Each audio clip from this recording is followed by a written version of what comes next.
Noong panahon ng pagkamatay ni Haring Uzzias, nagkaroon si Isaias ng isang makapangyarihang pangitain.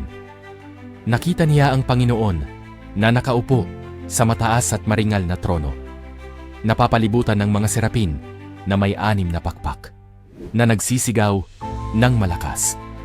Banal, banal, banal ang Panginoon ng mga hukbo. Ang buong lupa ay puno ng kanyang kaluwalhatian. Sa harap ng ganitong kabanalan, naramdaman ni Isaias ang kanyang sariling kahinaan at kasalanan. Nagsabi siya, "Ako'y mapapahamak, marumi ang aking mga labi, at ako'y naninirahan sa gitna ng mga taong marurumi rin ang labi." Isang serapin ang lumapit at hinipo ang kanyang mga labi gamit ang nagbabagang uling mula sa altar na simbolo ng paglilinis at pagpapatawad.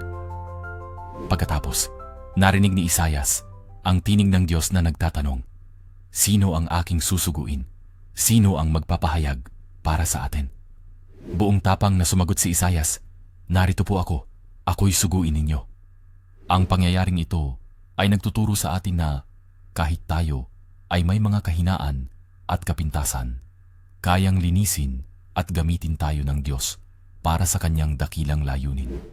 Ipinapaalala nito ang kahalagahan ng pagiging bukas sa tawag ng Diyos at ang kapangyarihan ng kanyang awa upang tayo'y maging karapat-dapat na mga lingkod.